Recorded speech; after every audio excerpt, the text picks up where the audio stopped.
Yes, a bit. Are you reverse Excalibur again? No. I can only see your neck. I'm behaving today. I'm not debuting any new gimmicks.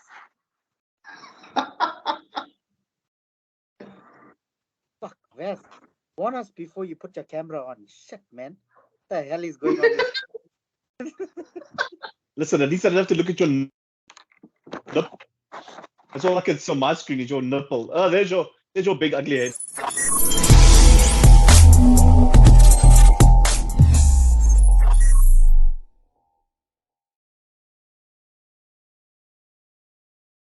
Welcome, ladies and gents, to a Players Prediction Show. AEW x New Japan Pro Wrestling, the Forbidden Door pay-per-view. We have, of course, I'm back, by the way. It's been what, 2 videos that I've been missing? 2, 3 videos. It's been a while. In case you don't know who I am your mother's favorite podcaster, Vaz. We are not alone. I've got the ever-present, the ever of PWC, Mr. Nashville. Yeah. Really camera shy now all of a sudden. Not even a hello, nothing. It was all the videos that he had to do with me. I've ruined him. Just brain fried. And let's not forget our ever-present. Of course, joining us as well, it is Jeremy, our resident New Japan Pro Wrestling expert. Yes. Guys, you're going to have to bear with me on this one. Like, everybody has to bear with me. My New Japan wrestling knowledge is essentially from these 2 guys, what I've watched on Tekken. And now listen, mine is all from Nash. I don't think I've watched. I think last time I watched New Japan Pro Wrestling, maybe it was about like 5 years ago. I don't know anything. In fact, this is going to be very interesting for me. All right, and then as a special treat, we have coming a little bit later on to give us Kyle's prediction. We'll introduce you guys when he comes in. But before we get to all the predictions and all of that, let's get a recap of what we did last show, which was, of course, Hell in a Cell. You missed your chance. I must say, yes, you missed your chance. You could have went to the recap previously on Major Players. I'm sorry, I'm not a cliche. So we went back to WWE Hell in a Cell. Nash, myself, and Kyle based predictions for the entire card. We were pretty much on the same point. Jeremy went a bit, around the corner type of style, and it paid off for Jeremy. Picked up the victory, 4 points to us. The rest of us got 3. So not a huge victory for Jeremy, but a victory nonetheless. And how? Who had the most points? Who had the most points? You had the most points. Fine. Exactly. Thank you. A win is a win. Well done. There you go. Thank you. Congratulate me. Yeah, okay. I'm better than you. In a minute, because the overall, this is pretty much the halfway point right now in this with the current Premier Live events that we have left. This is the halfway mark. We've got exactly the even amount towards the end of the year. With that being said, the halfway point, 1 point for everyone in Hell in a Cell has taken him off the bottom in a second last position with 40 points, which means Kyle is at the bottom and balance has been restored as it should be with him on 39 points. And then myself and Nashville tied for the number 1 spot, both at 42 points. This pay-per-view, I feel, is where things are going to change a lot. Yeah. I think, I honestly think the fact that myself, Kyle, and Jeremy don't know that much about New Japan Pro Wrestling might actually help us. All I'm saying is, I've said from the beginning, I'm not trying to win this one. I'm not trying to be on the top. I did that last year. Been there, done that. I am going to finish nice and comfortably in second or third, and I'm fine with that. You find with second, like all Liverpool fans, you're fine with second. Yes, it could be worse. I could be happy with 6. No, never mind that. Right, so with that being said, guys, don't forget to get yourself notified, click subscribe, hit that bell so you can get Why all you the do this? updates from us as we post them. And then don't forget, in the comments, please put your punishment that you want to see one of us, basically Kyle, to perform at the end of Not this cheese season. curl. Yes. Remember, So, guys. so far as it stands, the final pay-per-view or premium live event that we have for you guys coming up is in November, and it's Survivor Series. So you have till Survivor Series to come up with a good punishment, at least. But things change, you know. The next video, I'm going to shoot a little video of my mom's garden patch outside, and you guys get to pick Kyle's punishment from there. I suggest that punishment. I saw some very interesting things in there. It's not going to go well for you, Kyle. Anyway, we don't want Jeremy's punishment. You guys put in the comments, tell us what to do, and we'll make sure one of us will do it come the end of season. However, let's get into the predictions. It is AEW and New Japan Pro Wrestling present the Forbidden Door, which I'm not sure Tony can't actually understand the term Forbidden Door, but anyway, that's for another day, another video. I think that's for a video myself and Jeremy need to get on and just rant, because I think that just doesn't make sense. But anyway, to give you the matches we'll be predicting, there are 6 matches officially named on the card, and we're guessing a 7th one, but we'll get to that.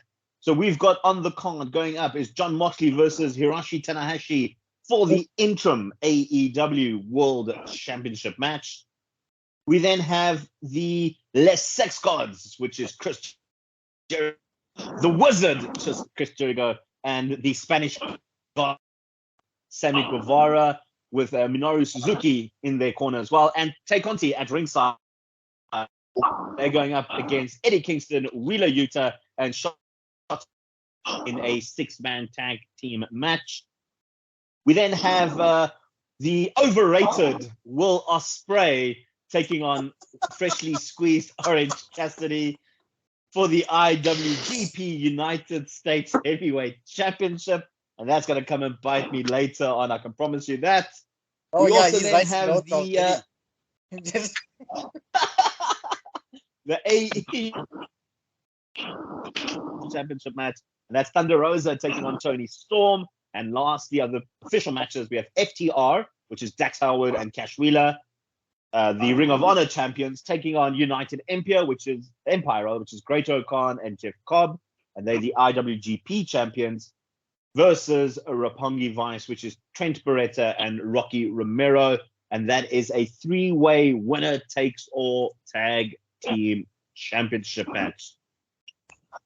And then the 7th match, which isn't official, but we're guessing it's going to happen, is Jay White, rather. Jay Lethal's on a different promotion.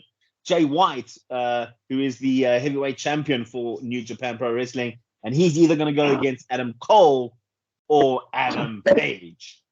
Oh, and I forgot the other match, sorry. The Fatal 4-Way for the AEW All-Atlantic Championship. We know 2 participants. We know Pac and Miro. We then can predict the other 2 participants and a winner for all the points. With that being said, gents, let's get into our first match. We're going to talk about the first match, which probably has the most confusing entry on the match card because it has nothing to do with New Japan Pro Wrestling whatsoever.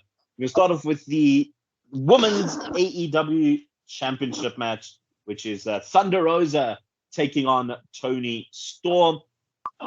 Jeremy, give me your thoughts on this. Since you know both of these ones, it's not a New Japan match. You should be able to give us a proper prediction on this one.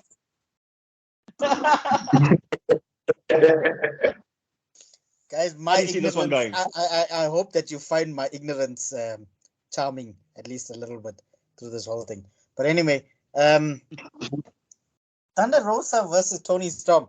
Look, First of all, there could be a world of weather-related puns in this match. I think if we have the right announcer, there's thunder and a storm in it. But anyway, moving right along. Remember, there's always thunder before the storm, eh? I think. Look, I don't think Rosa needs to lose it just yet. Yes, granted, they could be doing a lot more with her. I see she did have a match on TV this week. Yay. Which is weird. The fact that you have a women's champion that's never on TV. Maybe she's doing the whole Roman Reigns thing. I don't know. But anyway, yeah, I'm going with Rosa for the win. I think Toni Storm needs a win at some point, but I don't see it coming here. Yeah, but at some point when Vaz and I do a proper rant video about AEW and their booking, yeah, then it's probably gonna come out there. But for now, man, Yeah, listen, I'm just gonna go with Thunder Rosa for the win. We're gonna need about like 6 hours for that rant video. Eh? Dude, I watched Rampage earlier and I wasn't sure what I was watching. The highlight of the entire thing was Mark Henry's pop. That was about it. Mark Henry, if it wasn't for Mark Henry Listen, making that for me, announcement, Dynamite was super confusing for me, the booking decision. But that's for another day. anybody, wait, hold on. We Hold on. Why are the Young Bucks the tag champs again? Why? Why are they the tag champs? Anybody? I'm because begging. we needed Christian Cage to turn on someone. That's why. After the match, not even cost him the title. After the post match. Yeah, Yeah, it's like but celebrate. anyway, Woo! No, yeah. kill him. Done. Anyway, Thunder we got Rosa. your prediction. Thunder Rosa. Nashville. Move along. Nashville, how do you see Yeah. this women's match going? Yeah, I'm with Jeremy on this one. It's going to be Thunder Rosa for the win. There's no Toni Storm has not been built up as a credible challenge to Rosa, and that's why I cannot see her winning. I know they've been doing all these backstage interviews and these little side matches on Rampage and Dynamite trying to build her up, but she has not reached that level yet that she needs to be a credible threat to Thunder Rosa's title reign. So I'm going to keep this nice and short and sweet because I've got a lot to say when it comes to the NJPW guys, because between the both of you, or the three of us, I'm the most expertise on this. So for this one, nice, short and sweet, Thunder Rosa for the win. And yeah, Toni Storm stands no chance of winning. Look, I agree with both of you. No chance! Yeah, I agree with both of you guys. We're not going to go down that rabbit hole. I think Thunder Rosa is going to retain. I don't see her dropping the title. But I've actually got a thing now, like, watching Toni Storm over the last couple of weeks, since her release from WWE,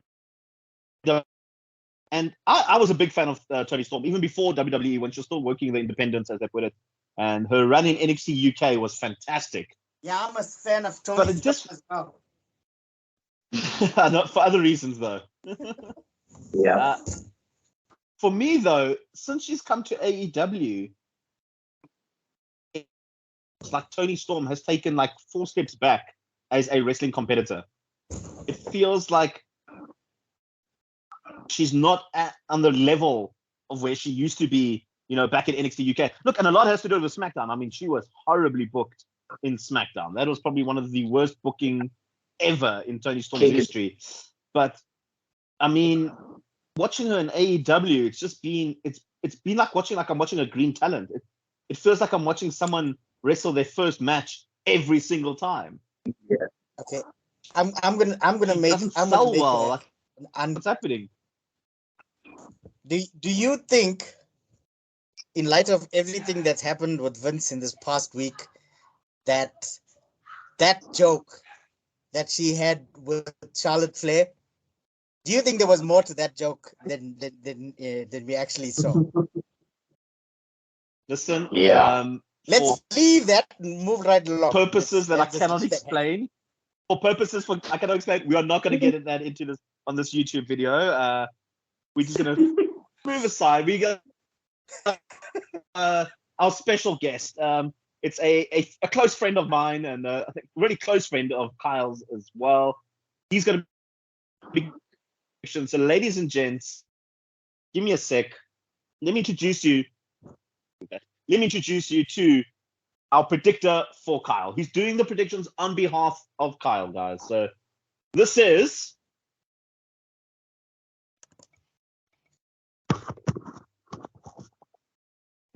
hey guys. I'm Kyle's brother, Keegan. And What happened, Keegan? Hey man, yeah. I'm gonna do the predictions for my brother Kyle. Okay.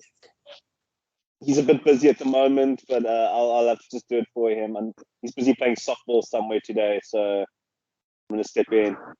So we're talking about Thunder Rosa and Tony Storm, right? The semblance is uncanny. Wow. Yeah. Well, Yes, we're brothers, so it makes sense.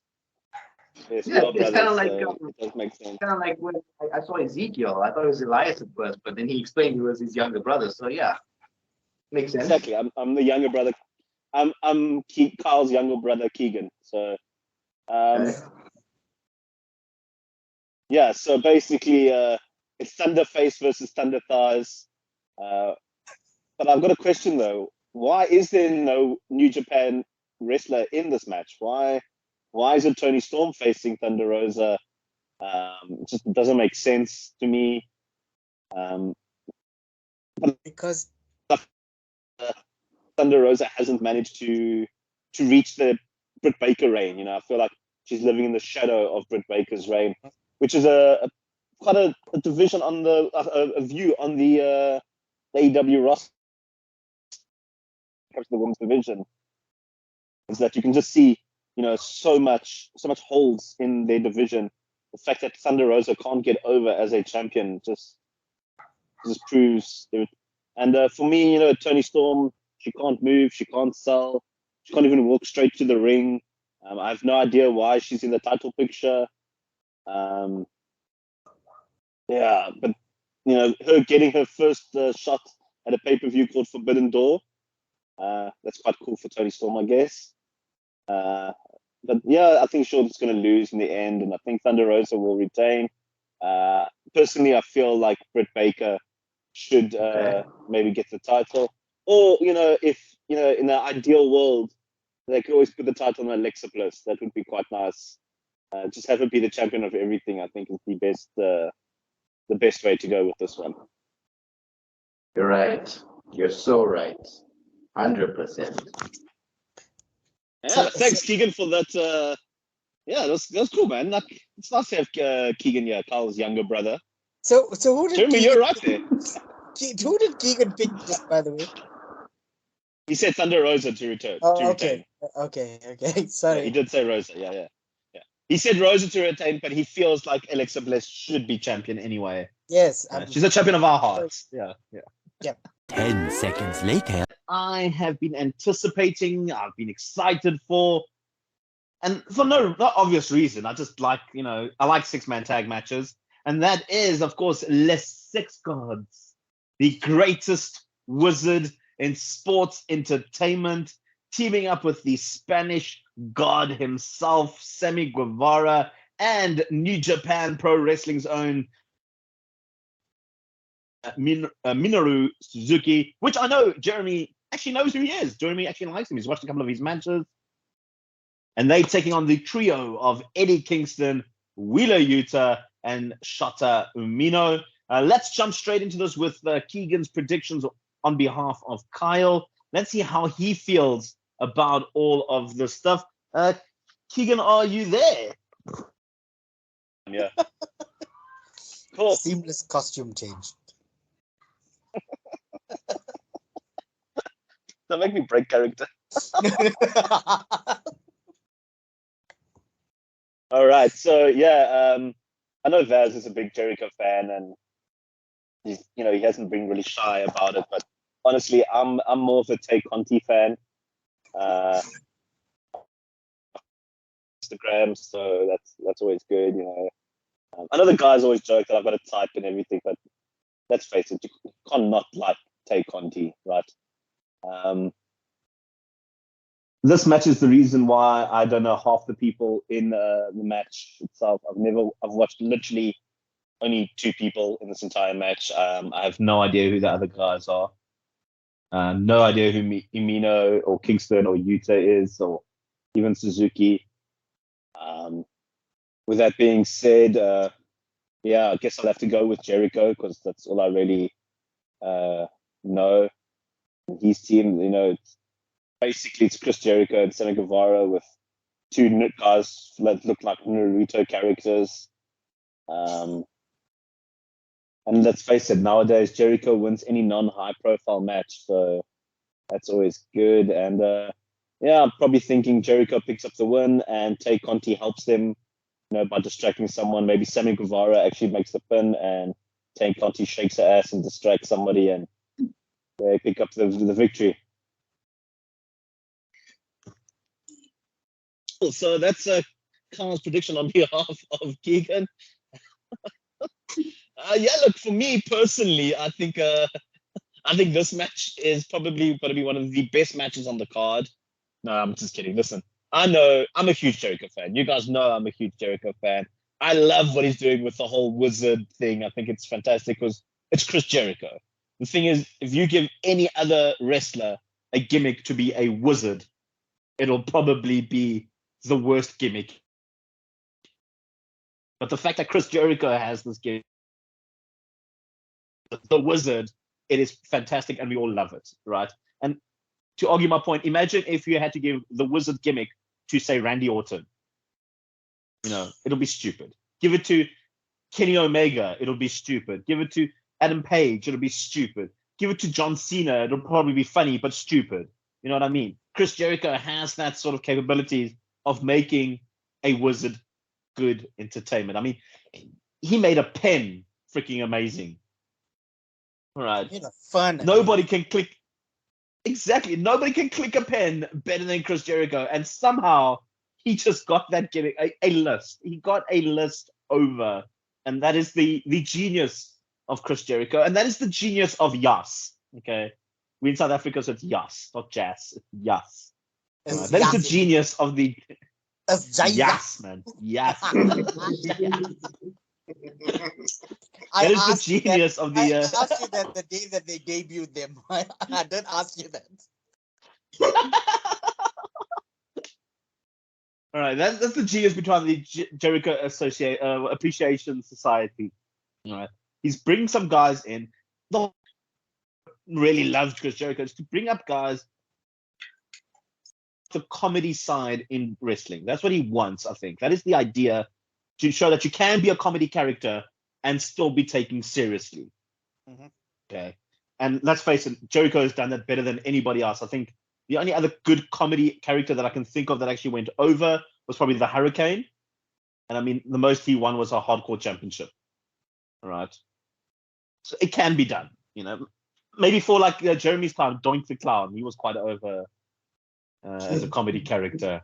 Really? Before they brought in Dink.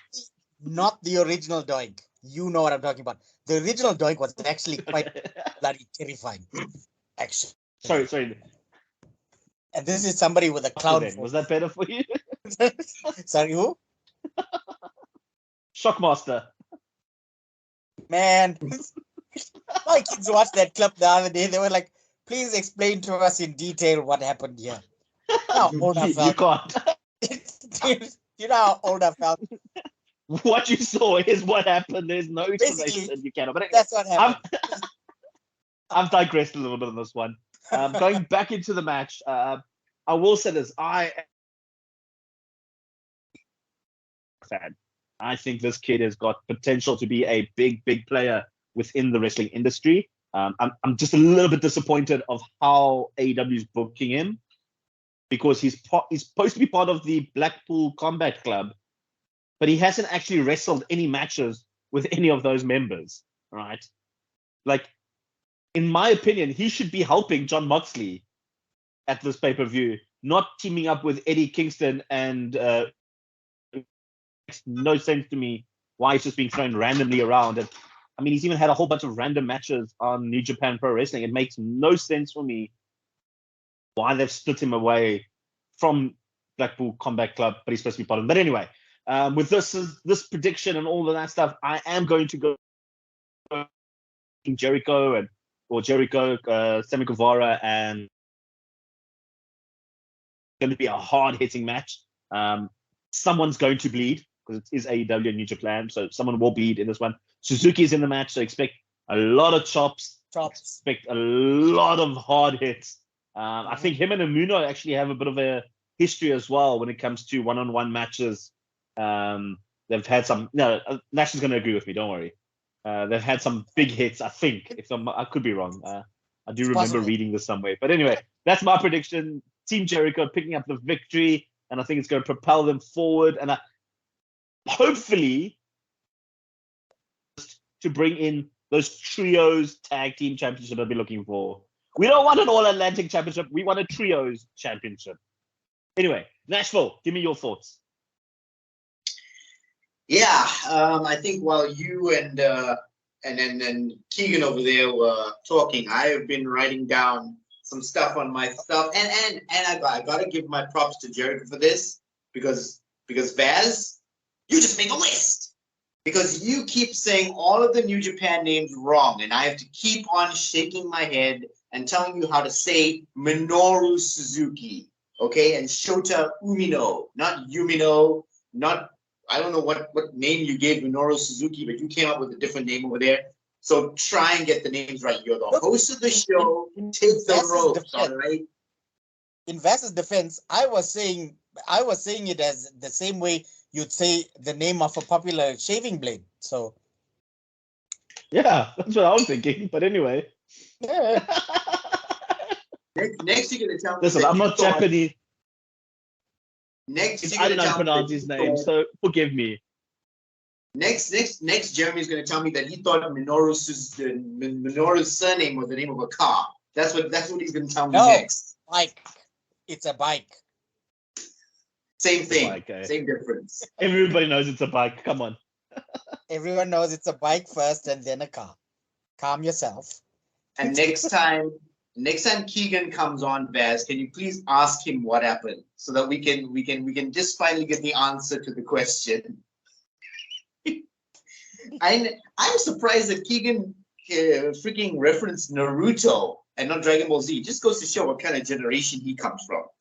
But anyways, yeah, like you were saying, Wheeler Yuta has been tossed around a lot. And I think it's primarily because AEW kind of views him still as sort of like a young lion, the way he was when he was coming up in the dojo. So maybe that's where it stems from. But I don't know. I don't think Utah's part of the BCC anymore. I'm not sure because I haven't. Besides one match is all I remember, like a 6-man tag team match. That was it. That was the only time he teamed with them. Then he was in a match. But he was inducted into the group. No. Look, they're obviously not going at the moment because he's still part of it, but they're obviously not together. Danielson is injured. Yeah. So they're sort of all going their own separate way. I get that concept. But at least have reference. Continuity. Right? They keep bringing Moxley and William Regal. Why don't they bring him into it? It doesn't make sense to me. But anyway, yeah. Yeah, so I think that's where that stems from. But looking at this match, I do actually see Chris Jericho and Sammy Guevara and Minoru Suzuki. I am not going to say the other name so that we don't get kicked off air too many times, right? But yeah, Jericho, Guevara, and Suzuki are going to go over in this match because here's what's going to happen. Eddie Kingston is already booked in a blood and guts match that following Wednesday against the Yas, as you like to say. So that's where Eddie Kingston's going to get his redemption. It's not going to be in this match because Shota Umino, even though he is from New Japan, he's more of a young lion. So he's not expected to go over the way Minoru Suzuki is expected to go over because Minoru Suzuki is more of a veteran. So yeah, I'm going with Jericho, Guevara, and Suzuki for the win over Kingston, Yuta, and Umino on this one. All right, Jeremy, let's get your thoughts. Okay. Keep you away from the TV for a little bit. Couple questions. Firstly, you keep saying young lion. What is that? Is that like basically like when you're in NXT. That was Chris Jericho back in the early 90s. Yeah, I know that, but he keeps Yeah. saying Young Lion, so I thought it was like a different stable in here. I was like, what the hell am I missing? Is there another stable in here? Listen, when it The comes to Young New Japan, Lions? you never know. There's thousands of stables there. I warned you guys before we did this. I said I was gonna have lots of questions, and I still do. The other thing that's weird was that they had that post match beatdown the other day, and that was that man. I'm not sure what happened in that entire thing, but they could be using the BCC guys. I'm not. Yeah, I think it's BCC. They could be using them a lot better. I'm not sure why. Yeah. I know Utah is still part of the group. Regal has mentioned I just checked now on Wikipedia as part of the group. So yeah, that's and on AEW's official page. So I don't he's still know. part of the group. Acknowledge, So I'm just not acknowledge sure. him. That's all I want. That's all I want. I think it's another Tonyism, guys. I think it's just something that we have to get used to because that's how Tony uses guys, and unfortunately we might not see it. I'm gonna jump in there quickly. Like talk about this match though. Talking about a Tonyism or confusing booking. Sammy Guevara and Chris Jericho are best friends. Best friends again. Yeah. Can we not did this not happen not even 6 months ago that they hated each other and wanted to kill each other? Did we not get any resolution from this? Like there was literally no payoff to them, and then all of a sudden they're back together and then they're sex buds all of a sudden. Anyway, yeah. Sorry, I just had to throw that in there. No, it's cool. We'll keep that for our rant, Jeremy. We'll keep that for our rant. I'm just as confused as you are, brother. I have no idea what's going on most of the time when I'm watching AEW, and yeah, I think I don't know. I would like to say go with the same route that you guys are going, but let's switch things up. I don't think anybody else has gone with the. I don't know what the other team is called or anything, but I'm gonna take a shot in the dark. Let's go with the guy that does all the motion. Eddie Wheeler and Shutter. I'm gonna go with him. I would like to see a win win from them. But that being said, I don't see Jericho losing. I'm just going with the underdogs for a change. I would like to see Kingston get a win for a change, though. I think he's picked up quite a few losses. Okay, cool. Well, all right, we're gonna now turn things around a little bit, get it a little bit complicated for us on the prediction side, because for the next match there are 3 points up for grabs on this one, and that is the Fatal 4-Way for the All Atlantic Championship. Now we need a phone. So we know it's a Fatal 4-Way. We know there's 2 people already involved in the Fatal 4-Way, which is Pac and Miro. Now, for the predictions, we've got to then predict who the other 2 competitors will be and the winner, obviously. We know the other 2 competitors is either going to be Penta Oscuro or Malachi Black. We know one of those 2 would definitely be a third competitor. Then the fourth one is where things get a little bit complicated because one of them have to come from New Japan Pro Wrestling, and they haven't even started their tournament yet. So I don't know how that's going to work. But, and Nash, excuse my pronunciation because I know you're going to attack me on this one. We have an option for, out of 4 people, it is either Clark Connors, and he's facing Tomoaki Honma in a match. And then the other side, we've got Tomohiro Ishii taking on Yoshinobu Kanemaru. Close enough. So one of those 4, Jeremy, you can pick one of those 4. We're going to start off with Nashville on this one. Give us your predictions. See how this match is going. Okay. First things first, I am glad Pac is in this match. I have to say he is one of the greatest wrestlers to ever grace God's green earth. I know there is one of the major players. There is one of the major players here who constantly refers to him as a cast member of Lord of the Rings, but I am going to skim over that because he knows that Pac is better than him and he knows it. So he can just sit over there and wait his turn because he doesn't know anything about New Japan, all right? Just remember, it's still real to me, damn it, all right? So great Pac is in this match. I know that person that I just referenced also is glad that Miro is in this match because I know he's a huge Miro fan.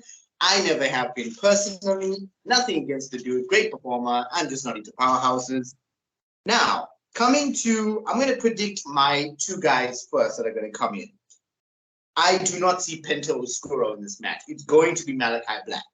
That is as clear as day to anybody with a pair of two eyes, except maybe Kyle and his brother Keegan. I don't know how they've gone for this, but Malachi Black is going to go in this match because him and Pac have an ongoing feud. All right, Penta Oscuro is part of the Death Triangle. There's no need for him and Pac to be in this match together. So yeah, Malachi Black will win. Now we get to the fun part, the New Japan Pro Wrestling part. I don't know why they haven't started their tournament yet. I mean, Forbidden Door is like just around the corner. So I'm just confused on that. But looking at how these things are, Clark Connors, more or less, is from the LA dojo. He is a young lion.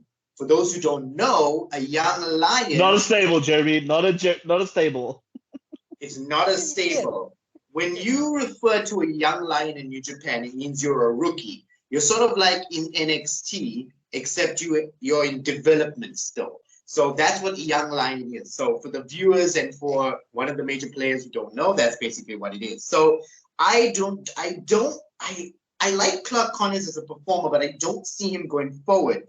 Then at the same time, Tomoaki Honma is more of a veteran. So it's a bit of a toss-up, but if I'm going to go for a winner here, I think Clark Connors might just go, no. I think Tomoaki Honma is going to go over Clark Connors in the tournament. And I mean, the next one's easy. It's definitely going to be Tomohiro Ishii going over Yoshinobu Kanemaru. That's how you pronounce his name, Vaz. Yoshinobu Kanemaru is going to drop to Tomohiro Ishii. Then we're going to get Ishii going over Honma. And I think the fourth and final entrant from New Japan is going to be Ishii because out of these four guys from New Japan, Tomohiro Ishii not only has more star power and more appeal, not just to the Japanese crowd, but also to the United States crowd. Tomohiro Ishii has more credibility, and he's a powerhouse, and he will fit in this match seamlessly. I really want to see in this match, I want to see Tomohiro Ishii and Miro mix it up, because those are going to be two big superpower, like as JR, good old JR would like to say, horse. Those are going to be two big bulls going at it in this match. And then, of course, we have Pac and Malachi Black. Great storyline going over there. So altogether, this match is going to be Pac versus Miro versus Malachi Black versus Tomohiro Ishii. And for the winner, I think the very first inaugural AEW All-Atlantic champion, it will be, it's not going to be Ishii, let's be honest. Come on. New Japan is just in this to give some rub to AEW. I don't think it's going to be Malachi Black because I don't see that stable, the House of Black with a title. It just doesn't suit them just yet. And honestly, as much as I love Pac, I don't see him with the title. It's going to be Miro. Miro is going to win this match because Pac is a humble man enough to let someone like Miro win. So we should all bend the knee and pay our respects to the king of the cruiserweights. Miro will be the champion. Thank you very much. All right, cool. Yeah, that's fun. Great prediction. Thanks for everything. We're going to move on. Keegan, give us your prediction, how you see things going. Wow, this is great stuff. Yeah, man. It's a fantastic match. Honestly, I don't know much about the New Japan guys. But at least I know all of the New Japan Pro Wrestling, the AEW guys, so that's at least good. Let's start off with Aleister Black and Penta. Aleister Black should pick up the victory. Aleister Black? Are you sure, Keegan? Oh, sorry, Malachi Black. Yeah, Malachi Black. I think he should pick up the victory over Penta. I don't see it going any other way. Anything about Neville? I knew a guy named Adrian Neville once. like Schmiegel with hair. Yeah, I had to.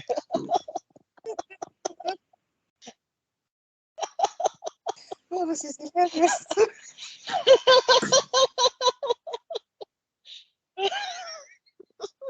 Okay. What happened, Keegan? I just broke character a little bit there for a second.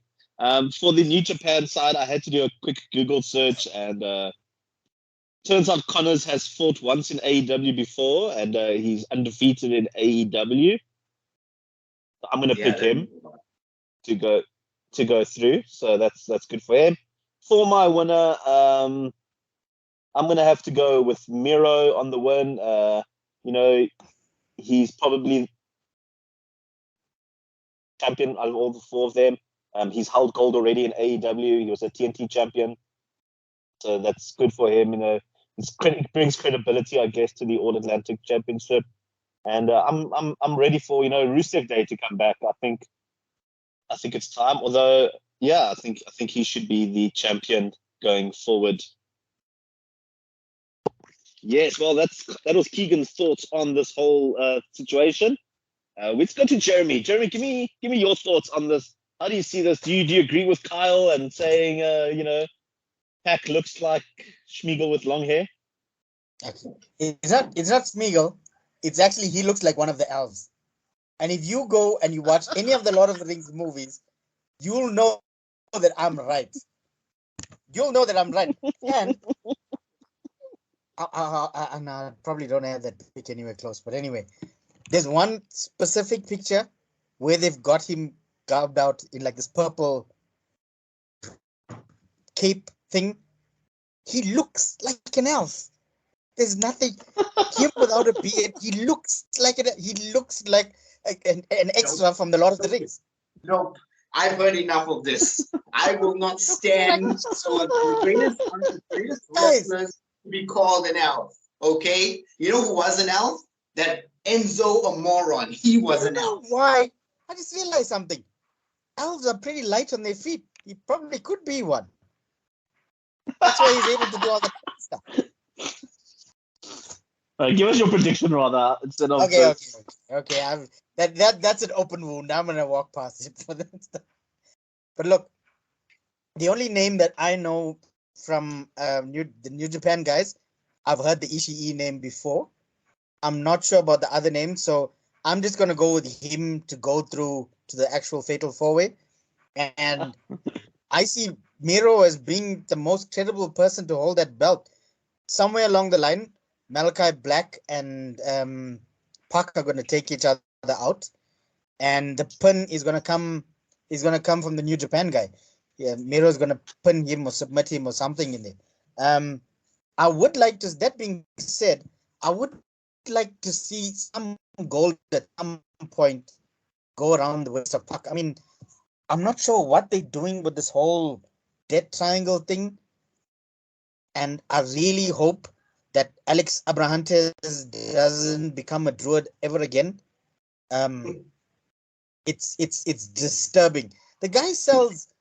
If you've watched any daytime TV in the US, you'll know that he sells like he does. What is this thing? Do you know like how we have these these commercials during the day? It's like He actually like is on that. He's on daytime TV, hawking like chains and everything else, and then in the evening he becomes a druid. It's the weirdest thing ever. But anyway, I'm gonna go with Miro. I'm glad that he's out of the Matrix finally, and his feud with God is seemingly over. I'm gonna go with Miro and Mr. Ishii. And cool. The other reason I'm picking that name is because that was one of the people from Kill Bill. If any Quentin Tarantino fans out there, you guys will remember that name from there. Yeah, that's true. All right, I'm gonna give you my one on this one. I'm gonna go a little bit different to you guys, in the sense that I don't think Miro is going to win it, and I'll tell you why. Oh no. word. And then we're gonna tell you why you're wrong. Malachi Black easily defeating Oscuro. I don't see the point of having that match even, because there's no way they're going to put Pac and Penta in a fatal four-way against each other when they're part of the same faction. All right. And also, it just seems like Penta is the scapegoat for tournaments at this point. Like, victory for somebody, throw them against Penta, and you'll go through. Penta will be just a really good athlete, put on a good match, and his opponent will go over. That's, I think, it's the third time I think they've done it now with Penta in the interim of going up into this thing. New Japan side, though, I won't lie, I have been Googling, because I knew 2 of the 4 people going into this. I knew about Connor, and I knew about Ishii, believe it or not, I knew about those 2. However, I did a quick Google search, and so I found out that Honma is basically a tag team specialist. He's quite into the tag team division, so I don't see him going over anyone at this point. I think, it looks like he's basically just been in the tag division from what I can see. One, Kanemaru, right? My good Dash, we happy? Yes. Yeah, do that. He holds the record for the most GHC Junior Heavyweight Championships, according to his Wikipedia page that I looked it up. And he's actually wrestled on American soil as well, before he moved permanently to pro wrestling. He is a lot older than the other competitors in this one, but I'm going to go with Kanemaru on this one. I think Ishii's that of Miro. I think in a way, you can say that Ishii might be like the Japanese version of Miro. They're both big heavyweights. They're both straight in your face, strikers, no fancy stuff. And I think this match has that already. I don't think it needs that. I think it has your high flyer in the Elf. I think it has your striker in Black. And I think it has your heavyweight in Miru. And I think it needs someone that's more rounded, that can sort of mesh all of these together. And I think Kanemaru can be... What? A dwarf. Gimli? No, okay. I don't know how tall Kanemaru is. Let me have a look. Let's see how tall he is. Maybe he's a dwarf. He's 173, so he's my height. Well, I'm a little bit taller than him, so maybe a dwarf. I don't know. Elves and But dwarves I think don't get on. But I think Kanemaru would sort of mesh them all together. So I'm going to go with him as being the New Japan side.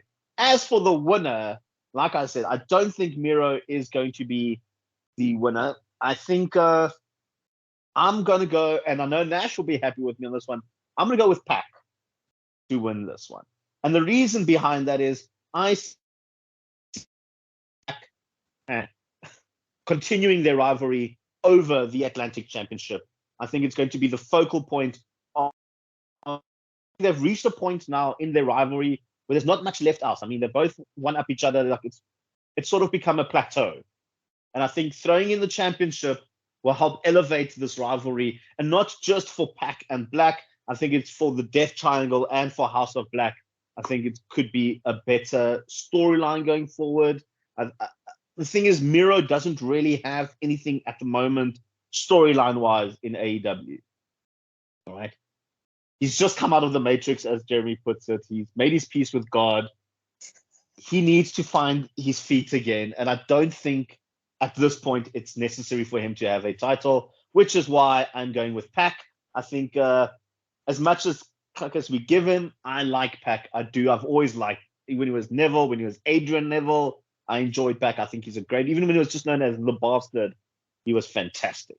Yeah. Right? And he deserves at least some sort of gold in his run. I'll go with Pac on this one. Switching gears and just take a moment quickly, Jeremy. Just breathe quickly. Just in. Just quickly. And quickly. out. Yeah. Quick note. Yeah. There is a ton of gold in the old dwarf keep. So I'm just going to put that out there. All right, Jeremy, take a deep breath with me. Just do it. because you're about to hear a 16-year-old girl go crazy. Because the next match we're talking about is Will Ospreay versus Orange Cassidy. Oh my God.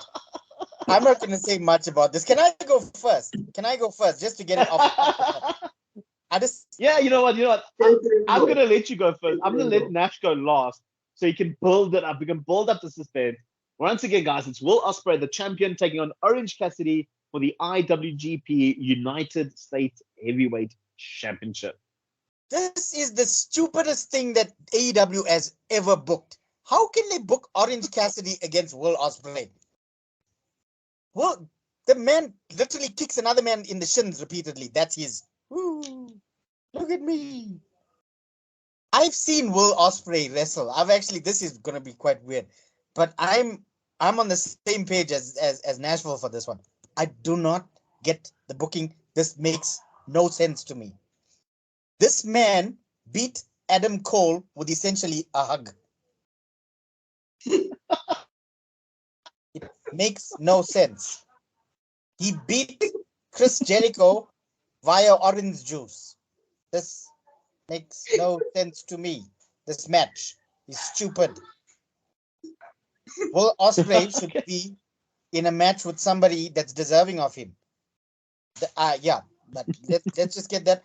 If Will Ospreay doesn't win this match, then I'm out. I'm out. Like I'm gonna be out. Seriously. Okay. I'm done. Well, let's get Carl's thoughts on this match quickly. Carl, tell us your thoughts on how you see this match go. What you mean, Keegan? Do you know who Will Ospreay? Do you know who Will Ospreay is? Do you know anyone like that?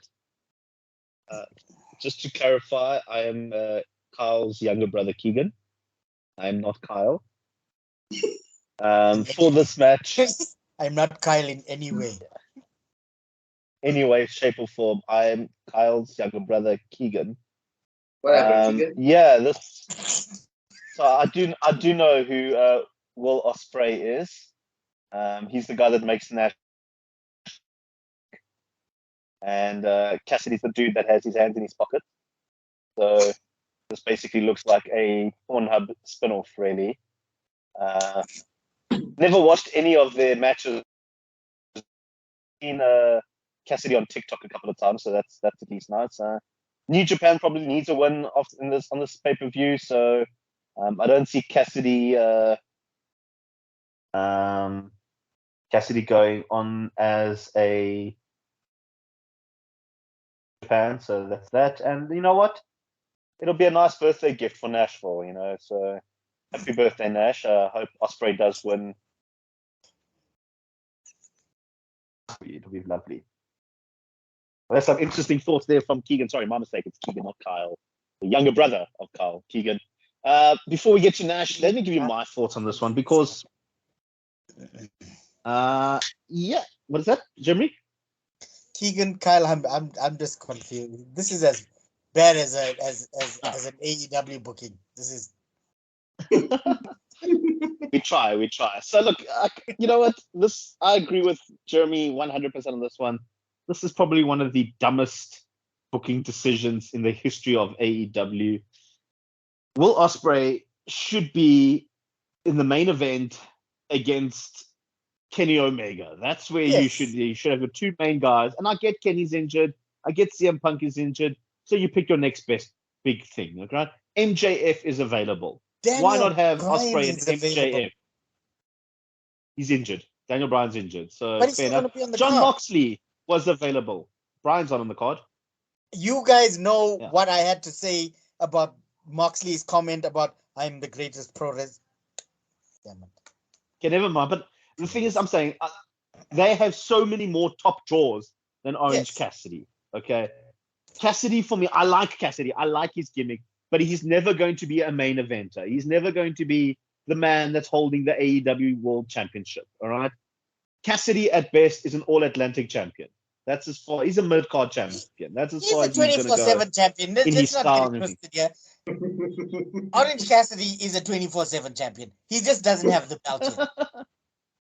And as much as I love R-Truth, that's where Orange Cassidy belongs. underdogs. Orange Cassidy Technically, Cassidy is a very technically a great wrestler. He is. It's his gimmick that is just poor. The whole. I mean, there was a match where he fell asleep in the ring, guys, and they even like shifted him to bed. Like, I get the comedy behind it. I get all of that, but like, I don't know. It just doesn't make like do something better with him. I've said before that I love the goofy wrestling. I do love goofy wrestling, but goofy wrestling should be walled off from the serious wrestlers. Yeah. So, exactly. Look, my opinion, this match should have been Will Ospreay versus Sammy Guevara. That's what this match should have been. That match would have been through the roof bookings. All right. Ooh. That would have been a better match. Dante Martin. Ospreay versus Jericho would have been a better match than this. Dante Martin would have been a great match. Even Starks would have been a better opponent in this match than Cassidy. All right. That would have been what they should have done if they wanted to add a comedy element to this match. Ospreay take on Hook, have Danhausen there and ringside. That would have been a much better match than Cassidy in any way, shape, or form. Anyway, that being said, Nash, here's your birthday gift from me as well, I guess. Will Ospreay is picking up the victory. He's going to retain his title. Nashville, let loose, buddy. Let loose. Oh my God, this is an amazing match. I've been holding myself. I've been containing myself so much. And you know what? I don't care if I sound like a 16-year-old girl. I'm taking. You know why? Because Ospreay is the greatest wrestler alive, and pro wrestling is still real to me. Damn it! All right, this is not a dream match, but Will Ospreay for the win. You know this already. Will Ospreay is the greatest wrestler of all time. I have loved this guy since WrestleMania. Wrestle Kingdom. I think it was 12 when Jericho took on Omega. I saw Will Ospreay and I was like, this is my guy. I'm gonna go full force with this dude, and I'm sticking to my guns. I will always and forever pick Will Ospreay as a winner in any match that he is ever in, even if he is scheduled to lose, even if he's going up against Okada. I will still pick Will Ospreay to win. Orange Cassidy, I got nothing against the dude, but he has no business being in the ring with the greatest wrestler of all time, like Will Ospreay. So yeah, Orange Cassidy, I don't know why they booked this match. I agree with you, Vaz. I agree with Jeremy. I even agree with Keegan, Kyle, whatever his bloody freaking name is. Will Ospreay. It's Keegan, Kyle's younger brother. Kyle's bigger brother, younger brother, sister, mothers, uncles, brothers, whoever. I don't care. Will Ospreay for the win. Thank you very much. Acknowledge the greatest wrestler of all time. Thank you. I wouldn't go that far. I think John Moxley might have a different opinion on the greatest wrestler of all time, but it's okay. Will Ospreay, listen, I had it written down as Will Ospreay for your thing before I even wrote the predictions down. I knew you're going to say that. But let's move on now. You've had your moment in the sun. Let's look at the unification, the winner takes all match, the tag team match. It's FTR taking on United Empire, taking on Roppongi Vice. I'm going to kick us off with this one because, you know what, I do know a little bit about United Empire. I happen to be a Jeff Cobb fan. I won't lie to you guys. I think he's strong. I think there's a lot more in him that we're not getting in New Japan. I think I like big guys. I like the big brute dudes. There's a big reason why I liked Jonah. I think he's going by Jonah now. He was on the NXT and then he got released and now he's on Impact. Jonah Rock, I think his full name was. He was Bronson Reed on NXT. Yeah, he's Jonah now. He's Jonah Rock. Yeah. I'm a big fan of his, and I think Jeff Cobb and him are very similar in style and stuff. So I'm a big Cobb fan. And then obviously he's tag team partner Great O'Khan, which I'm surprised that the two of you haven't really been on his case, considering a certain surname in there. I'm just saying, Mr. O'Khan.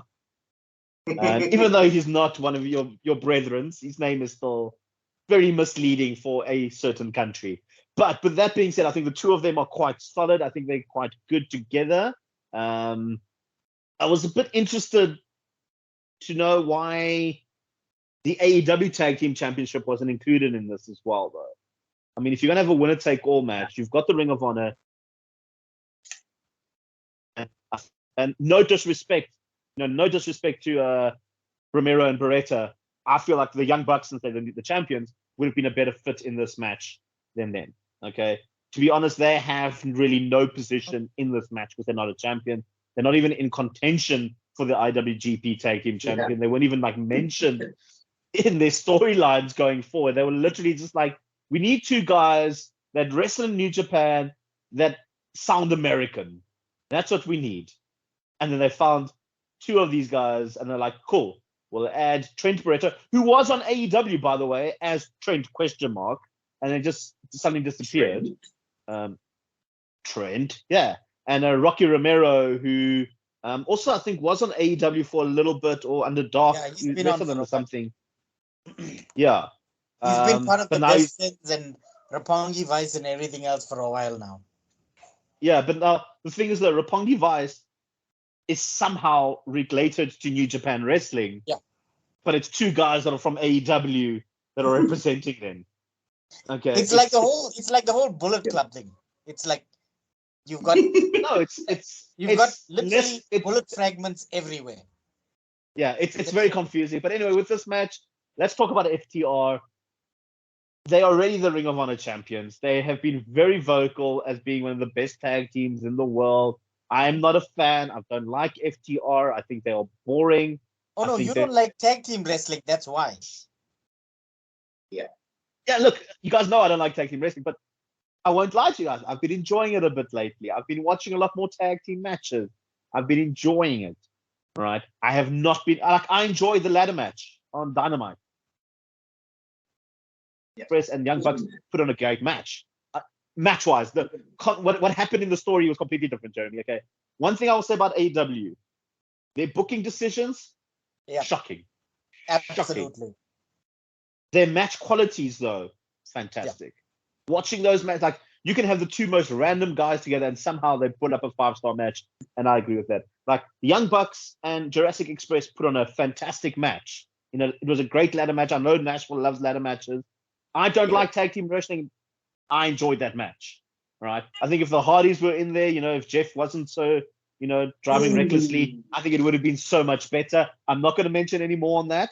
That's all I'm going to say is those two, I think, put on a great match.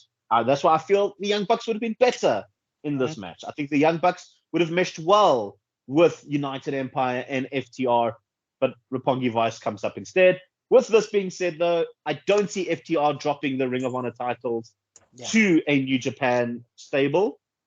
Also, the New Japan stable, United Empire, I have a feeling Roppongi Vice is going to beat FTR in the future for that title, that specific title. I don't think they're going to... I think they're going to be two different titles. I think FTR are going to be a two-belt FTR style. And I think down the line, Roppongi Vice will win the titles and take it back to New Japan. I think that's how this one's going to play out. But for this one, FTR for the win, in my opinion. And let's get Jeremy's opinion on this one. FTR. The only weird, great, the only thing fantastic opinion there, Jeremy. The only thing that I have picked up is I've been doing some well, I'd like to call it research, but anyway, I know there's some weirdness between like AAA and New Japan, and I think that's one of the reasons why Andrade is not on the card. So I don't know how that's going to work. Yes, AAA have refused all their wrestlers to appear on any New Japan programming. There's a bit of beef between the two of them. They've pulled all of them. Apparently, there was supposed to be two guys on the Forbidden Door pay-per-view, and they pulled them from there. That's why El Idolo is not on the card. He was supposed to be on the card. Yes. So I'm not sure how that's going to work with them being tag champs of both those companies, but I don't see anybody, unless they do a swerve and it's a DQ when nobody takes the belts. That type of thing. Oh, God. Listen, like AEW will probably do something stupid like that, I think, with their booking wise. That's the only way if FTR don't win this, I think it might be good for United Empire to win the thing. Maybe they start a feud between AAA and New Japan. I mean, stranger things have happened, but yeah, FTR and if FTR don't win it, lots of shenanigans, guys. Lots and lots of shenanigans. All right. Nashville, give us your opinion on this one. What do you see? You Okay. the New Well, Japan Pro yeah. Wrestling expert? Yeah. And I think this is a good place for me to finally explain why I've been radio silent on the Great Okan is because I've been waiting to go on video and say this. Yes. Wait. I just found. Sorry, I googled when you said Great Okan. Does he really come down to the ring in a Genghis Khan outfit? Yes. Yep. You know where I was going with this. He does. That's my Sorry. lineage. I was literally googling when you said Great Okan. I was like, what is this all about? And I found I don't know if it's gonna pick up anything. That's the first picture that comes up. That is my Yes, he ancestor. does. That's not offensive at all. Yep, that's my ancestor. Listen, it's Japan. You can get away with anything. Yeah, I guess so. And yeah, I think it would have been a great match if the Young Bucks were involved. It would make it so much, much more sense. But I gotta agree, there's been some weird booking in here, and I mean, another reason it would have made so much sense for the Young Bucks to be in is because they were in New Japan before they came and formed AEW. So I don't know why they were not in this match, winner take all, but nevertheless, we've got these teams to work with: FTR, United Empire, and Roppongi Vice.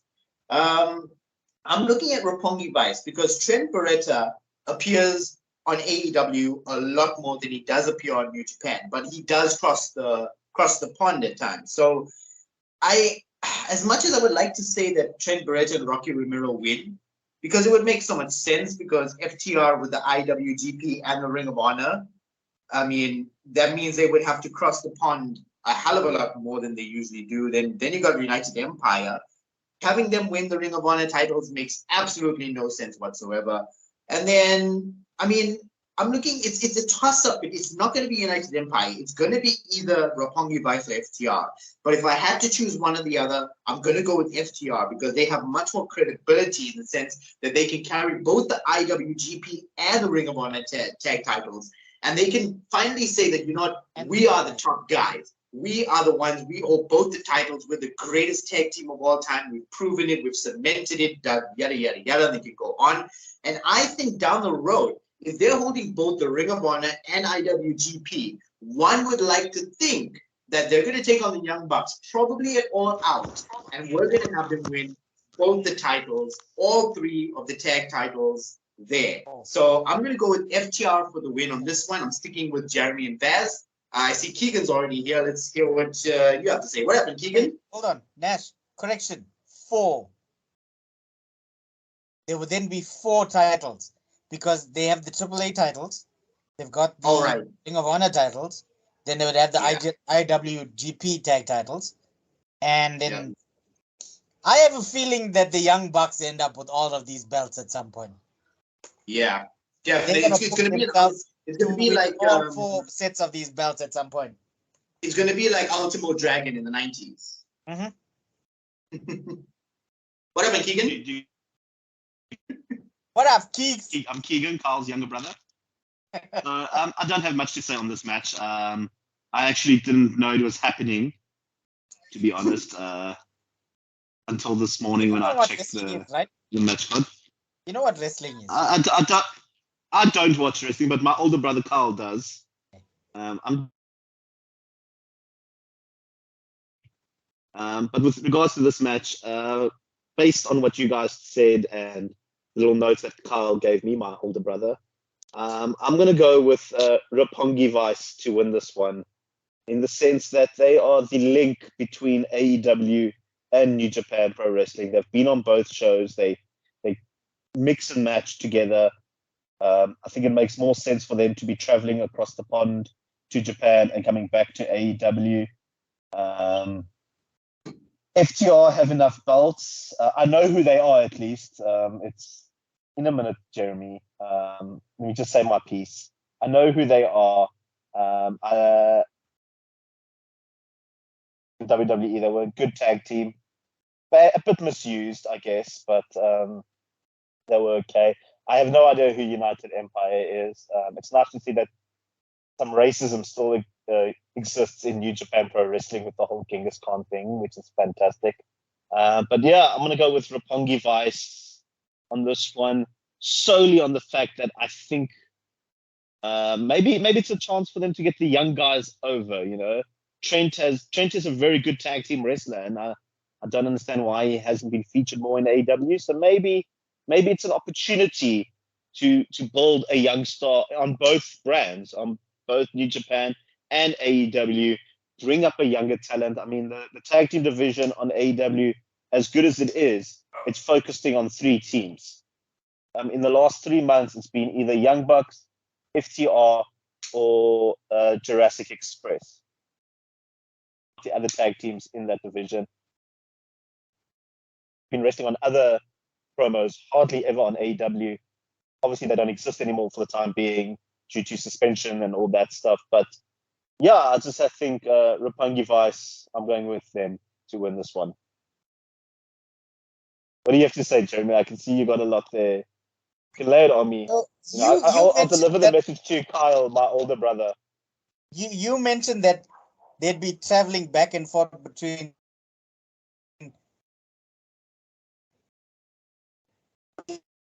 the Transforms minivan? Something like that, yes. Oh, okay. Just checking. All right, so Jeremy's upset with Keegan's prediction on that No, one. I'm not upset, not even a little bit. It's a great pick, ballsy pick. I'll tell you that much. Look, you know what? Listening to his reasoning and stuff, it makes sense. It sounds reasoning. Yeah, it is sound reasoning. Like, but maybe you want to build up somebody, and FTR already established, United Empire quite established in New Japan already. So why not bring a younger guy up? I get what he's saying, but let's move on. We're running a little bit long on time, so let's just move in to a match that's going to give us 2 points each, and that is Jay White, IWGP World Heavyweight Champion and the leader of the on either Adam Page or Adam Cole. Now, this match has not been announced. We're just assuming because Jay White said he would take on anybody at Forbidden Door for his title. So Page and Cole seem to be the most likely candidates. That's why we're choosing between those two. So it's a battle of the Adams. One would have it. Nashville, give us your thoughts on this one. Start us off. Where do you see this one going? I'm surprisingly, as much as I love high flyers and ladder matches, I am a fan of the Switchblade Jay White. Always have been, actually, since I started watching New Japan. He's impressed me a lot with his wrestling style. It's not much of a technical or a brawler. It's sort of a mix of the two, and he plays a lot of mind games with his opponents, and that's what I like the most about Jay White. His matches are a lot like a chess game, if you've watched any of it. He likes to play with his opponent's mind. He slows it down. He gets it to his pace. He plays up to the crowd. He plays the heel extremely well. I mean, if you've seen any of his post-match promos in New Japan, the guy just spits it as is. He doesn't sugarcoat anything. I mean, he slurs a lot on those post-match things, if you've ever seen one. And it brings you to the realism of wrestling, the NWO days when the guys used to be just drinking and smoking on TV and it was all good. That's what I like about Jay White. He's bringing back that realism of wrestling. Coming to his opponents, you've got on one side Hangman Adam Page, and you've got on the other side Adam Cole, baby. So if I had to pick a winner, well, let's just look at it from a booking perspective. If they had the genius mind, which I don't think they do at this point in time for this particular match, they would probably book both Page and Cole against White in a triple threat, which would have been an ideal way to book this. However, I don't see it going that direction. It could still happen. I think it goes by the way. It could still happen, but I don't actually see it going in that direction. Because here's the thing. Cole and White are good friends. However, based off the reaction that Cole had to White's announcement this past week on Dynamite, I see a rift happening there, which works well to create a match between White and Cole. But now Paige has been attacked from behind by Switchblade Jay White, which could also lead me to believe that maybe Jay White could be facing Adam Page instead. But then we have to add Okada to the mix, and this is where things get crazy because Page has been hunting down Okada for the past 2 or 3 weeks on Dynamite. He wants Okada in a match. He said if it's for the IWGP World Heavyweight Championship, it would be even better. But if it's not, he still wants to face Okada. So I actually see 8 matches being happen on this card. It's going to be Page taking on Okada and Cole taking on White for the IWGP Championship. So I'm going to say it's going to be Cole facing White, and I don't see Cole winning. It's going to be Switchblade Jay White walking out of Forbidden Door with the title because it just doesn't make sense for Cole to be winning the title at this point. Jay White will go back to Japan with the IWGP Championship. You actually touched on a point that I wanted to bring up, so that's quite cool. Thanks for doing that. The Okada thing. So Okada recently lost the title to Jay White, and New Japan Pro Wrestling have a rematch clause most of the time for their champions, which means Okada is due a rematch at some point, right? So I was thinking, I think this might go into a fatal 4-way type of match, or even a triple threat match. Now, I know we already have those on the card, but I think star power-wise, this will be more beneficial for AEW. What's that, Jeremy? Sorry? Having more than one multi-man match on a card has never stopped Tony before. No, it's never stopped anybody. I mean, there was a whole WrestleMania that had multi-man matches only. Yes. But, sorry. What I'm saying is this is where I think we're going. So I'm actually not going to predict a Page or Cole outcome. I'm going to predict that this will be turned into a fatal 4-way. So that's where I'm risking my 1 point on. Okay. And that being, if it turns into a triple threat, okay, it has to be a fatal 4-way. Just to clarify that on the rules, all right, guys. So if it lands up being Jay White, Adam Page, Adam Cole, I don't get the point. But in that sense, Nash doesn't get the point either because he just said Cole. Just putting that out there. Okay. It's a risk I'm taking. I think it's going to be a fatal 4-way. I think it'll be Jay White, Adam Page, Adam Okada in the match. An interesting fact that I knew about this because I like the Bullet Club. There's actually Adam Cole that wanted to bring Jay White into the Bullet Club originally when Cole was part of the Bullet Club, and Jay White refused. He said he'll never conform to the conformism of Bullet Club. It was a whole entire match between the two of them. I think Cole was even the lightweight champion at the time, and they fought over a title. I could be wrong on that one. In New Japan, I could be completely wrong. I don't know if there was a title involved, but I know the two of them had New Japan. And Cole left. They just before Adam Cole got kicked out of the Bullet Club. Really, Jay White sort of like consoled him, and they were friends again, which is what Nash brought up as well in his comments that the two of them have that history. Adam Page, for me in this one, is a bit of a wild card because he doesn't really fit in with the Jay White or Okada, and only recently has come into the whole Adam Cole debacle mission thing. With that being said, fatal 4-way. Jay White is going to retain. He just became IWGP champion. Okada's been a champion for like 5,000 years combined, I think. At some point, at least, let's be honest here, since like 2012, at least once a month, Okada is IWGP heavyweight champion. He's had his run now. Like let's move on. Okay, Jay Lethal, I think, in a fatal 4-way between the Adams and Okada. That is my prediction. Jeremy, give me your thoughts on this one. I have no dog in this fight whatsoever. You guys know my predictions on my feeling on Adam Page as it is. I thought he was a mediocre champ at best. I'm not sure what the hell has happened to Cole Baby. I'm not sure what's happened to him. He's not the same wrestler. He's not the same guy from NXT. Listen, He really isn't. I have said this before, and I'll say it again. I'm a huge Adam Cole fan. I have been since he was in the Bullet Club. Before that, I love Adam Cole. I mean, fantastic. Has been probably one of the worst booked superstars in the history of AEW. Like, it is astonishing to know how hot he came in when he joined the Young Bucks and turned on like basically the world and became, in my opinion, the best heel in the business. Because Adam Cole is a fantastic heel. He should never be a face. Right? He has just got that. Like, I know on Up Down Down or whatever when he was doing his YouTube and on Twitch, he's the happiest, nicest guy in the world. But in a wrestling ring, he needs to be a bad guy. There is no way about it. And the way they've booked him, it's just been awful. Like, it's almost like they're trying to redo Undisputed Era by teaming up with Kyle O'Reilly and Fish, and then just dropping the bomb on that. Have you guys noticed Britt Baker's actually been on screen with her Owen Hart belt, and he hasn't? Yes. Yeah, like at all. So I got that one wrong from the last prediction one, where they were gonna do like this whole couples thing afterward, like post tournament. But anyway, that being said, I see this being a triple threat. I'm not sure if Okada comes in or not.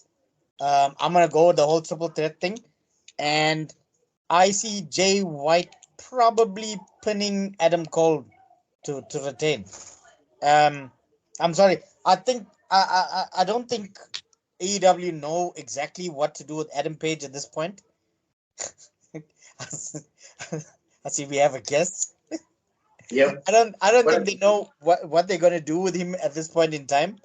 Yeah, but I think Cole probably loses to Page. Oh, I think I probably know exactly how it's gonna end. There's a buckshot lariat hit correctly. By the way, a buckshot lariat done the correct way, and Jay White probably steals the pin from there. But yeah, that's probably going to be the end of the match.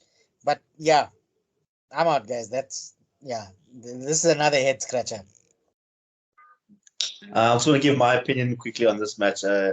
Jay White, I think he will retain it. I think I've watched a little bit of him. Or I'm speaking on behalf of Carl, obviously, my older brother. And I've watched a little bit of Jay White wrestle. He looks pretty good. He's very cynical in the ring, which is, what you should be as a good heel. With regards to the other match, Page or Cole, who will go through, it's basically a decision between a man who lost or who just won a tournament for a imaginary belt and another man who just lost the title. I think logic would have it that Cole obviously goes through to the match. They have the history with with White, sorry. And they're not related, Jay White and Jay Lethal. I discovered this recently. Yeah. No relation whatsoever. No relation. Yeah, Dudley brother. Like a Bubba Ray and Devon situation, but apparently they're not related at all. That's lies. That's lies. Yeah. That's a bunch of lies. I will not stand for this. Next, so I think I'm going to go with... Kane are not related. They are related, though. Yes. Yeah. But you do know that not everybody is Hulk Hogan's brother, right? Well, let me tell you something, brother. I'm not your brother, friend. If you watch South Park, you'll get it. I'm not your friend, brother. Anyway, sorry. I've got Vaz sitting next to me, and he's laughing in my ear. I just wanted to say that I think Jay White will beat in the match. I think it's going to be a one-on-one Adam Cole, Jay White. I think they're going to win, but then I think been interference in the match at the end, and I think the Young Bucks are going to help Adam Cole beat down Jay White after the match. Not the Young Bucks, sorry. Red Dragon.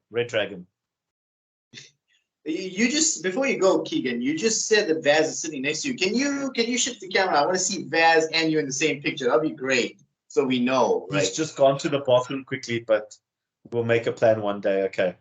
Not now. right. I've actually got to run at the moment. Got something to do quickly before the last match. So I'll bring Vaz back quickly now, if you don't mind. But yeah, I think it was a good match. I think it will be a good match anyway.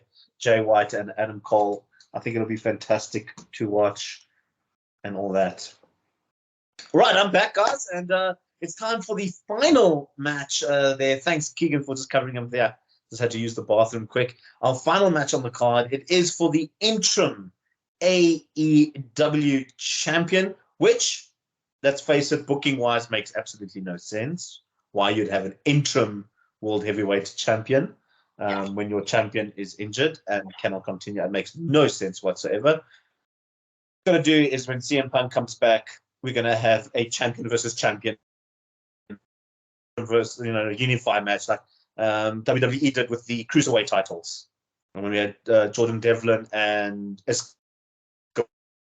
fight each other for a title, which led to nothing. Absolutely bugger all. It led to nothing, that whole entire feud.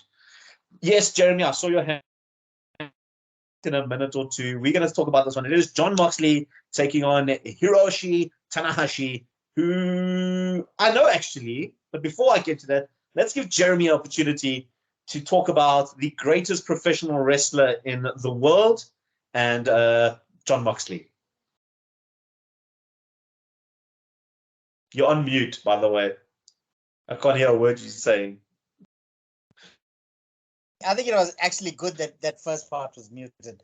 That comment was mind-boggling. I just listened to those words coming out of Jon Moxley's mouth, and I was like, "You're a deathmatch guy. You're a GCW." GCW. That's like Crash Holly coming out and saying, "I can go toe-to-toe with Kurt Angle on any day." I mean, come on. Guys, there's certain things that as a wrestler you should understand, the mold that you're in and stay in your lane, man. Moxley is good at doing the outlaw wrestler thing. He's great at it. Is he the greatest wrestler? It's the guy standing next to you in that club that you're in.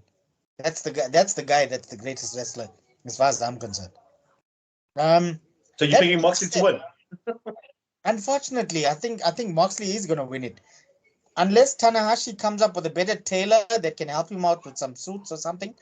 Man, the person that put him in that suit on Wednesday night should be shot. Seriously. It was a terrible suit, man. But then, you know what? In recent history, we have had an interim champion in the WWE. We have had that in the WWE. Even your family's laughing at you for that one. Yeah, you can hear that.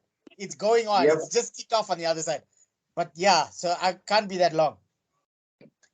CM Punk was interim champ at some stage. You do realize that, right? He took the belt and he left. So I'm going to steal a page out of Vass's book here. You know what I would like to see? I would like to see someone jump either Tanahashi or Jon Moxley. Mysteriously, they get jumped. They can't make it to the match. And just before the main event starts, we hear that wonderful MIDI music hit. And out comes MJF, Maxwell Jacob Friedman, and he wins. Tell me that is not booking gold. Tell me that is not booking gold, like top tier, not foil hat wearing booking. Look, it's good booking. It's not as great as Sami Zayn winning the title at WrestleMania booking, but it's fun. It's a good idea. I'm going to tell you why you're wrong, though. Okay.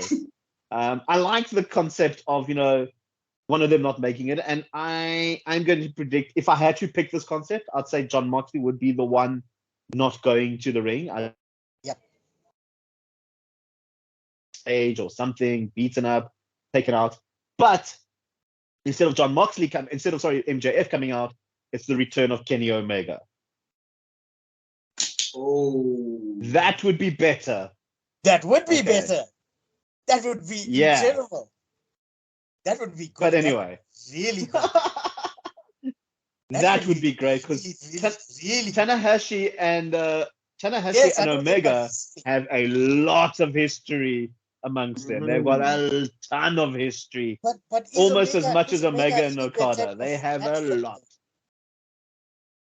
I don't know. I don't know if he's due for return. I don't know if he's recovered from his surgeries. I don't know. But if he is, and Tony Khan is watching our prediction video, That would be good. book it. That Book would that, be Mr. really Khan. good. That's all I'm going to say. But with that being said, Tanahashi, probably the most decorated New Japan Pro Wrestling wrestler in history. I mean, there's not many guys that are more decorated than him. Don't give me that look, Nashville.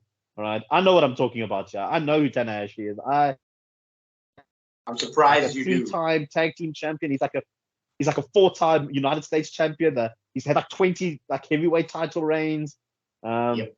But for me though, I think he was even a never openweight champion as well at some point as well. Yep. But for me, the biggest thing about Tanahashi is that he has a contract with the CMLL, all right? And they are the owners of the AAA. They're the ones that have said the AAA wrestlers are not allowed to appear on Forbidden. So I find that quite interesting that Tanahashi is allowed. But besides all that, there is no way Tanahashi. What are you showing? No, I opened the wrong picture. I was wondering about that. Even.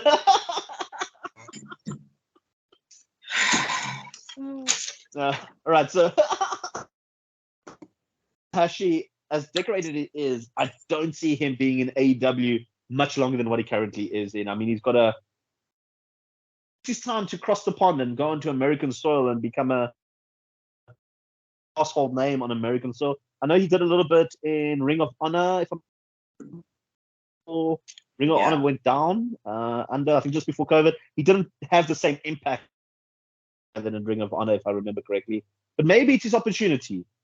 Maybe it's time for Tanahashi to cross the pond, become AEW interim champion, and hold a title that he has never held before. Make him the most decorated man on 2 continents, almost. Have that plan.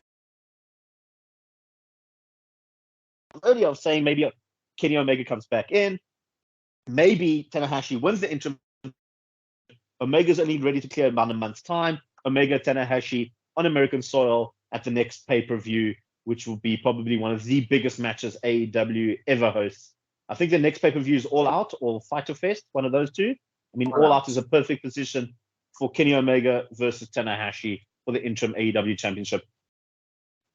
Is the match that we need to see. So I'm going to go left field on this one. I know a lot of people are going to pick Jon Moxley. I am picking Tanahashi to win the interim AEW championship because it is smart booking. Okay. It is Sami Zayn level of booking in the world. Okay. Tanahashi needs to win it. Omega comes back. We get Omega, Tanahashi. Dave Meltzer has the biggest wet dream in his life. And we get our first ever 10-star match. That's what I'm guessing. 12 star. 12 stars. 12 Why star not? Why not? Add 2 more into that whole entire thing. Let's go 12 for it. star match. Keegan, give us your prediction quickly on this one. I am, of course, don't forget Keegan, Kyle. And I actually know who Tanahashi. And I think the Tanahashi versus CM Punk match would have been a lot bigger deal than Moxley Tanahashi. I do think Moxley might be on his way out of AEW soon. I think he's done what he's need to do, and I think he's going to have a.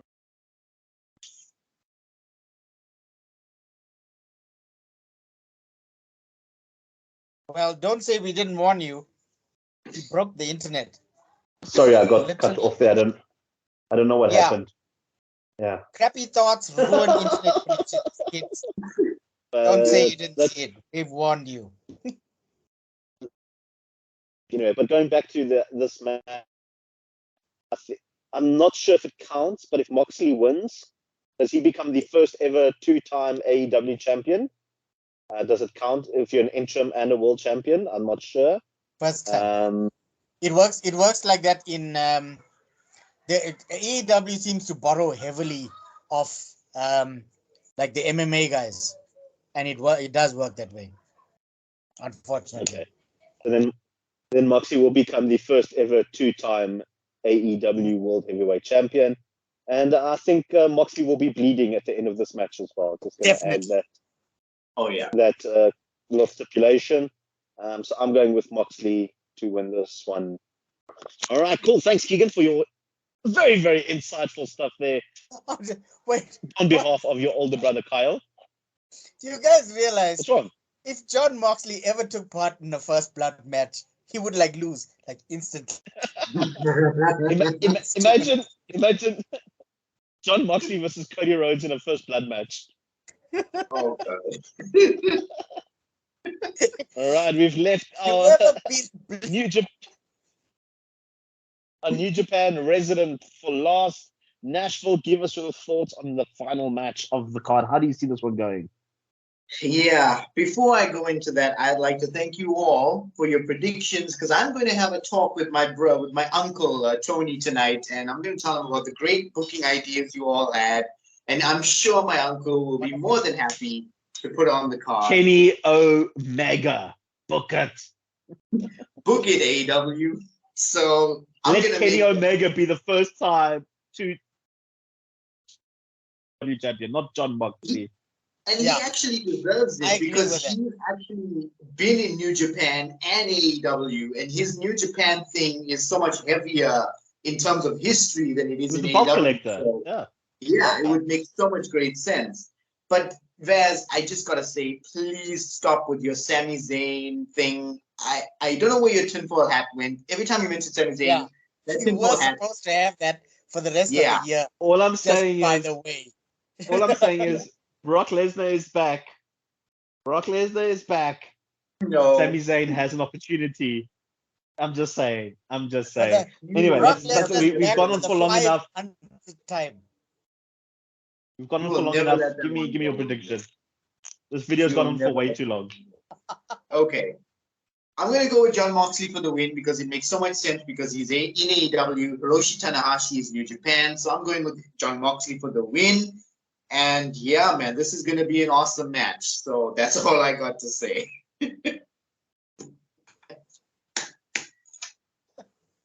It looks like I'm the only one brave enough to go with great booking on With your this one. tinfoil hat.